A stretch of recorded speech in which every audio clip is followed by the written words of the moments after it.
If you watch my channel, you know that I have several videos on here where I talk about people that I used to work with and how I was good friends with them and things like that.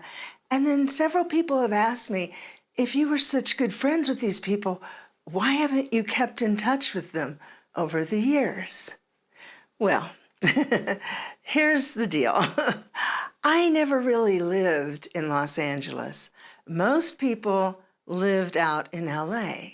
I lived in Indiana. So when I wasn't working, when I wasn't out in California to make a movie, I was either on the road dancing in gentlemen's clubs or I was at home at my place in Indiana. I didn't have a lot of opportunity to interact with other actresses unless it was on a set. I did have some people's numbers, phone numbers, and we did keep in touch a little bit that way. But in 1997, which was just a few years after I left the business, I had a big problem.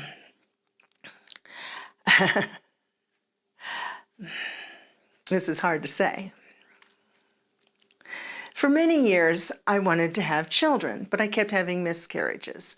And I finally was able to have my first baby. And then I had my second one. All of this was because I didn't have a pituitary gland to produce the amount of hormones that were needed to sustain pregnancies. But the doctors had not figured that out yet. So things were kind of difficult in that regards. But I had my two children, and that was great. Then I had the whole breakdown with Paul Thomas on the set. And if you've seen that video, you know what that was about. And then I divorced my husband like days later because he was more supportive of Paul Thomas and me working for free than standing by me. So once I left the business and left Bud, I really didn't have an opportunity to come out to California to be around those people much anymore. But I did come out to California to play with my band. So I did kind of keep in touch with people at that point. Then I got married again to one of the guys who was a guitar player in my band. And we tried to have another baby. This was in 1997. Now, when I had my miscarriages, they were within the first trimester. You know, and it's traumatic to think that you're going to have a baby and then you lose it. But at least I wasn't showing and I hadn't felt the baby move and all that kind of stuff. Well, in 1997, I was 5 months pregnant, halfway through the pregnancy, and we lost the baby. I mean, I was showing, I was wearing maternity clothes, the baby, it was kicking, I had felt the baby.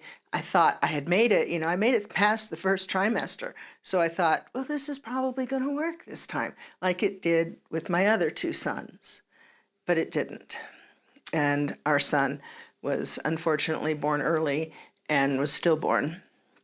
So that really tore me up. It was very traumatic, as you can imagine. And the only person in the business that I reached out to was Porsche Lynn, because we had been so close. We lived together. We studied with the same medicine man. And I left a message because she wasn't home at the time. And she never got back with me. So, you see, this is so hard to talk about even now. I couldn't call up my friends and just tell them what had happened and start crying. I mean, what could they do, It's an awkward thing. They wouldn't know what to say. It wasn't going to make anything better, that's for sure. And like I said, that's something that you never really get over completely. And it was just about a little over, maybe about 2 years later, that my house burned down. And I mean, I lost it, the whole house. The flames were going through the roof. we lost everything. I lost all my albums, my contacts with my friends, my phone numbers and everything. This was in 2000. So didn't have cell phones and cell phone numbers and everything like that.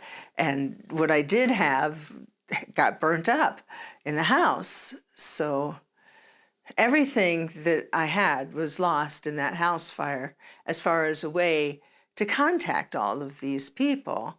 They weren't contacting me, so I couldn't reach out to them. And who wants to call their friend and say, hey, I haven't spoken to you in a while. Guess what? My baby died and my house burned down. That's a heck of a lot to put on someone. So if I wasn't going to be going to California and I couldn't visit them, why would you call somebody and tell them these horrible things had happened to you?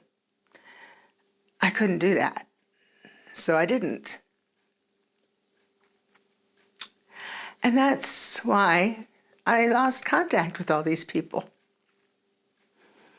It was just too hard. And like I said, none of them reached out to me. Now, the truth is that Christy Canyon and Ginger Lynn did have me on their show a couple times, their Playboy Channel, radio show. For the most part, our lives were very different. I wasn't into that business anymore. I was more into the music and making my music with my band and stuff like that, and raising my 2 kids.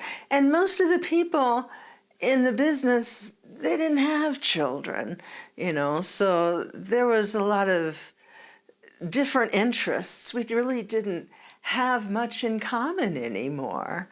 And a